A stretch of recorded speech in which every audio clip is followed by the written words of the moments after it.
Merci déjà de me donner cette opportunité encore de parler de ce livre.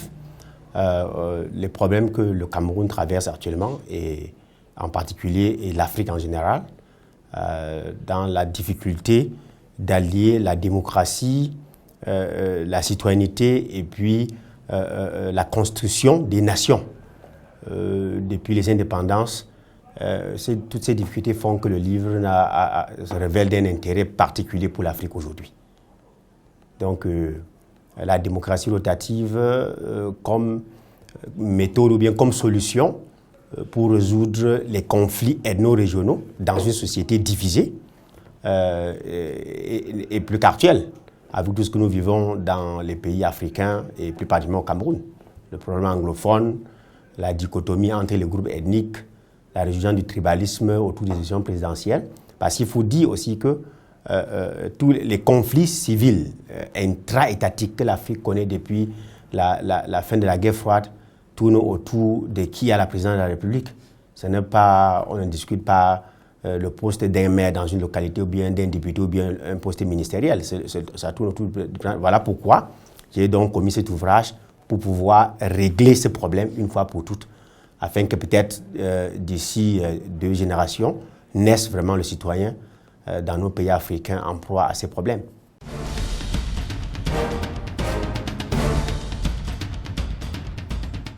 La plus-value de ma contribution, de mon concept de la démocratie rotative, c'est qu'il y a tout un champ épistémologique et théorique qui a été construit autour du concept. Les autres ont émis des idées. En l'occurrence, le docteur Joachim Toby Owona a émis une idée comme ça en 1990 dans un article de Cameroun Tribune. Et en 2015, le professeur Joseph Owona a commis un livre sur les systèmes politiques précoloniaux. Et à la conclusion, il a estimé qu'on pouvait s'inspirer d'une dynastie comme celle de Balikumbat au nord-ouest, où il y a trois grands groupes qui rôdent autour du pouvoir, autour de la dynastie, mais il n'a jamais développé les mécanismes dans une république. Vous voyez, on a choisi de faire des États dans une république. Du coup, les mécanismes, les systèmes féodaux n'ont rien à voir avec la république. Donc, la plus-value que j'apporte, c'est que la démocratie rotative réconcilie parfaitement la citoyenneté, la démocratie, l'État et la nation. Donc, les principes de la République sont préservés dans la démocratie rotative. Alors que dans ce que le prof proposait par rapport à copier les systèmes précoloniaux, c'est qu'on va seulement renoncer à la République. On va rentrer dans un royaume. Voilà la différence. Et j'ai développé, comme je dis, les outils théoriques et même les outils pratiques, les outils institutionnels, comment cela peut s'implémenter. Ça a été fait dans le livre.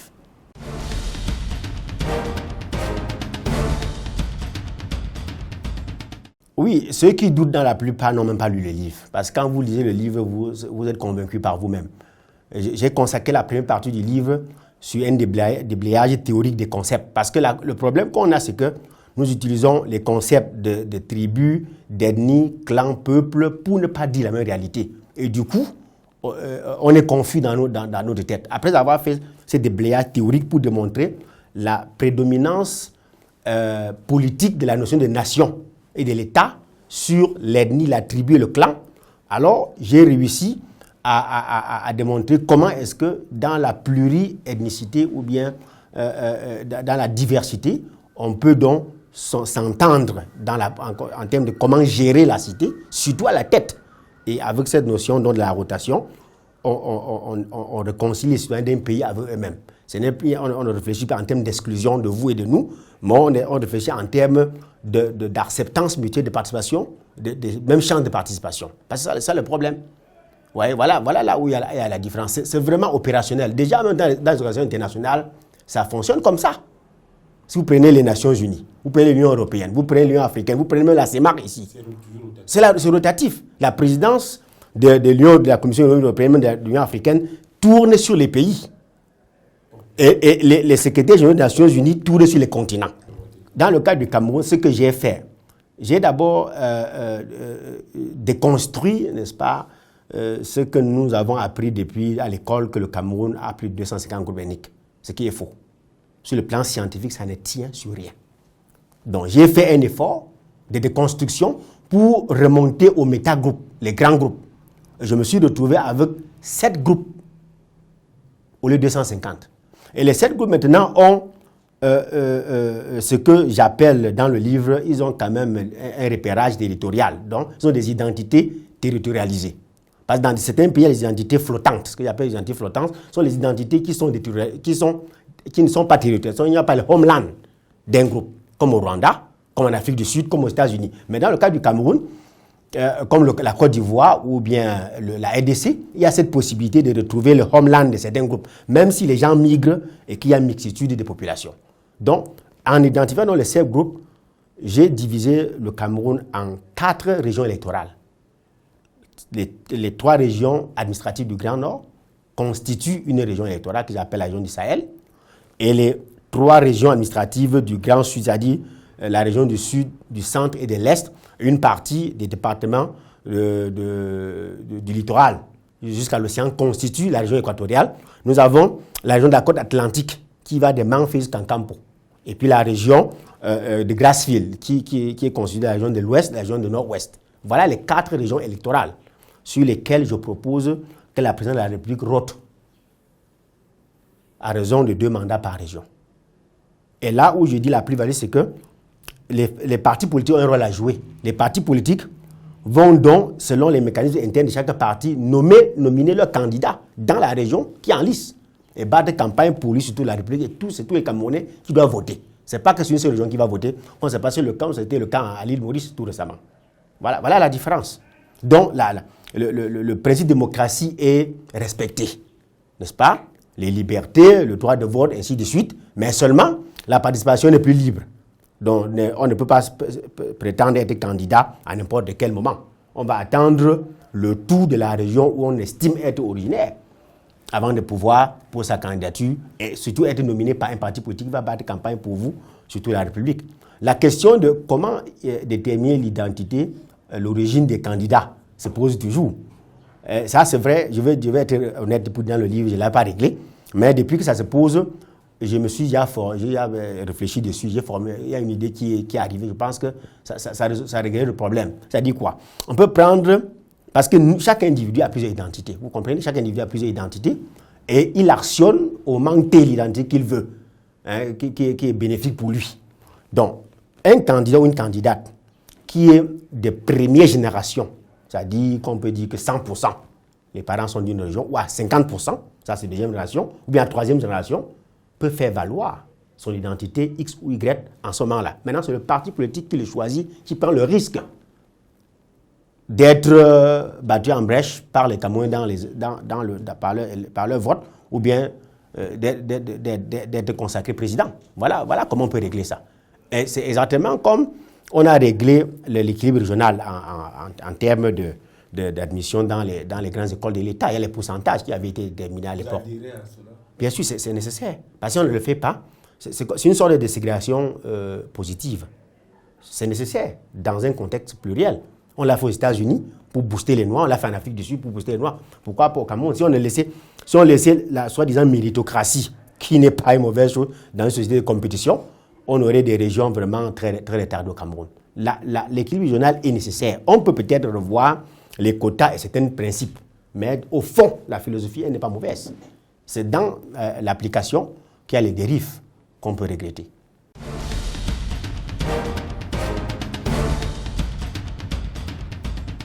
Avant même d'arriver à la question, parce que le mot tontine là, moi j'ai toujours dit ça. Oui, non, c'est ça. Il y a les principes universels de la démocratie, mais aucun modèle universel. Vous êtes d'accord avec moi? Chaque État a son modèle. C'est-à-dire le mode d'évolution du pouvoir en Allemagne est différent. En France, aux États-Unis, en Angleterre, c'est différent. C'est-à-dire comment on devient chancelier en Allemagne, comment on devient président en France, comment on devient président aux États-Unis, comment on devient premier ministre en Angleterre, c'est différent d'un pays à l'autre. Et ces pays ont construit des modèles adéquats à leur histoire, à leur culture. Et ça fonctionne. Donc, maintenant, si la philosophie, la tontine nous aide à régler un problème qui risque de nous amener en situation qu'on a vécu au Rwanda et partout en Afrique, où est le problème? Et déjà, il y a quand même une différence. Quand vous avez une tontine, on vous donne, vous bouffez seul, non? Vous bouffez seul. Et le jour où vous ne cotisez pas, on vous amène au tribunal. Or, dans le cas de la rotation, ce n'est pas qu'on va donner le pouvoir à une région pour que la région bouffe le pouvoir seul. Non. Le pouvoir est donné à une région pour gérer toute la République. Donc, le principe de la démocratie est respecté puisque c'est tous les Camerounais qui votent. Ce n'est pas seulement les gens de la région qui votent. Mais on a quand même la chance 100% que le président sera originaire de telle région. Là, ça apaise, n'est-ce pas, les frustrations et les peurs. Parce que le problème aussi en Afrique, c'est que la connexion clientélistique entre les centres et les périphéries fait en sorte que ceux qui sont au centre, c'est-à-dire qui sont au pouvoir, ce que j'appelle les groupes stratégiques, monopolisent le pouvoir parce qu'ils ont peur de perdre le pouvoir pour toujours. Si on va sur la base de la démographie. Vous comprenez un peu? C'est ça le problème. Et ceux qui sont à la périphérie donc sont frustrés et provoquent donc les guerres civiles. Pour qu'on ait un accord de paix comme en Côte d'Ivoire, au Soudan, au Congo, 1+4, et puis qui viennent au pouvoir. Donc la démocratie rotative résout un problème que le power sharing a posé en Afrique depuis les années 90. Si vous regardez tous les accords de paix qu'on a signés en Afrique, ils ont été faits sur la base du power sharing, du partage de pouvoir. Une théorie qui a été sophistiquée par mes collègues américains et que les Nations Unies ont acheté. Vous voyez tout ça. À la fin du power sharing, il y a un gagnant et un perdant. Vous voyez? Donc, on a fait, pour arriver au pouvoir, on n'a plus besoin du vote des populations. On fait une rébellion, on fait les bruits de bord, la communauté internationale arrive, on s'assoit, on fait des accords de paix, j'entre au pouvoir. On est dans un gouvernement de transition, qu'à la fin, on va gagner les élections. Dès qu'on a gagné les élections, celui qui gagne là, il gagne tout, celui qui perd tout. On a vu ça en Côte d'Ivoire, on a vu ça au Congo. Ça, ce n'est pas africain. Ce n'est pas africain. Donc là, on n'a pas transcendé le conflit, on a renvoyé le conflit à plus tard. Maintenant, en termes de conflict resolution. Or, la démocratie rotative donne une nouvelle situation où les acteurs se retrouvent ensemble et s'acceptent mutuellement. Alors que le power sharing fait qu'il y a un qui gagne, il gagne tout, l'autre perd tout. Et il fait la justice des vainqueurs contre la justice des vaincus. On a vu, les autres sont allés en prison. Alors qu'ils ont passé 4 ans dans un même gouvernement au Congo. J'étais au Congo quand Bemba, le Roubaix Roi, ainsi de suite, dans 1+4 était avec Kabila. Mais dès 2006, quand Kabila a gagné les élections, qu'est-ce qu'il a fait? Soit vous vous taisez, vous travaillez avec lui, ou bien, on a vu ça en Côte d'Ivoire. La démocratie rotative supplée donc à cette incommodité du power sharing.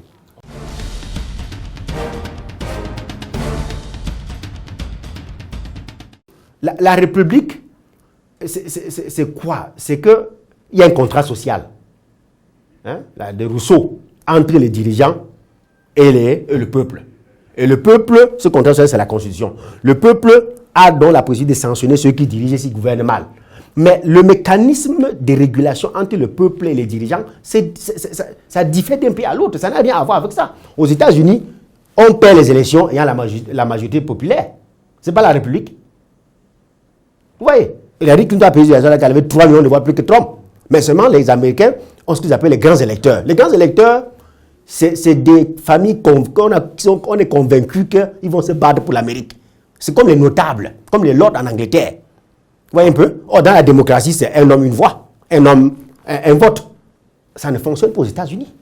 Vous avez donc dit que les Américains, ce n'est pas une république? Ce n'est pas vrai. En Angleterre, il y a un premier ministre qui a besoin de l'onction de la reine.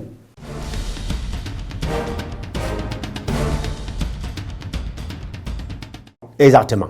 Vous allez donc voir que si Bello Bouba est contraint de présenter, si c'est le cas de l'Équateur, je propose qu'on commence par la région de l'Équateur, Bello Bouba va présenter un OONA qui vient d'ici comme candidat de l'UNDP. L'UDC de Damjoya va présenter un Atangana. Le SDA va présenter un Mvondo. Le MSC va présenter un Ateba, ainsi de suite, qui vient de cette région-ci. Et battre campagne donc pour lui sur toute la République. Quand John Fundi va aller à Tarengon Palace ou bien Oshi va aller dans la zone anglophone pour dire que voter pour Ateba c'est le meilleur candidat du SDF, ça va faire un déclic dans la tête des Camerounais. On va se rendre compte que non, en fait, on s'accepte mutuellement parce qu'aujourd'hui, les gens croient que la population, la basse classe ne lit pas, ne comprend pas ce qui se passe. C'est celle-là qui est manipulée, qu'on divise.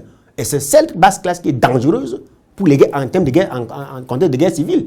C'est qui va prendre les machettes, comme au Rwanda, comme au Congo, pour commencer à couper. Mais s'ils voient que les dirigeants là, ils battent campagne pour être quelqu'un qu'on estimait être pas son ami, ils vont dire, ah bon, mais ça change beaucoup. Ça change. C'est une nouvelle dans la psychologie sociale de la population.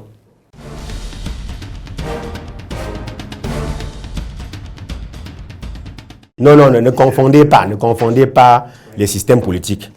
Le Parlement sera là avec les députés. Actuellement, ça fonctionne comment? Chaque parti chaque parti nomme son candidat, non? C'est la même chose. Oui, mais ça, c'est les élections parlementaires. Je parle pas de la présidentielle. Les élections présidentielles, chaque parti nomme son candidat. Il peut toujours avoir des candidats, indépendants, qui ne viennent d'aucun parti politique. Le législateur va donc fixer les conditions. Si de la région qui est en lice, peut-être il lui faudra 500 signatures. Oui. En général, le candidat, c'est l'homme fort du parti. En général, c'est l'homme fort du parti. Mais ça va se régler dans les partis politiques. Comme maintenant. C'est la même chose qui se passe maintenant. Quand il y a l'élection présidentielle, chaque parti cherche son candidat. Il y a d'abord les primaires dans le parti, où chacun dit, bon, je veux. Après, il s'entend pour dire, voici l'homme qui peut me défendre les intérêts de notre parti. Et on fait la campagne pour lui. La démocratie va faire qu'il n'y aura plus de candidats naturels. Parce que chaque parti politique a un bastion, qu'on le veuille ou pas, régional au Cameroun. Même s'il y en a qui sortent du lot, comme le dit, qui ont une envergure nationale, mais chaque parti a un bastion. Ce que le professeur Gabriel avait appelé village électoral. Ça existe. Il ne faut pas qu'on se le cache. C'est partout dans le monde. En Côte d'Ivoire, partout, c'est ça. Maintenant, ce ne serait plus que, comme le parti, le fondateur du parti du président et de cette région, c'est lui qui sera candidat. Non, il y a un moment, il va laisser la place à quelqu'un qui vient d'une autre région, mais qui est de son parti. Les alliances vont donc se faire sur la base des programmes politiques et non plus sur les béquilles ethniques. Oui.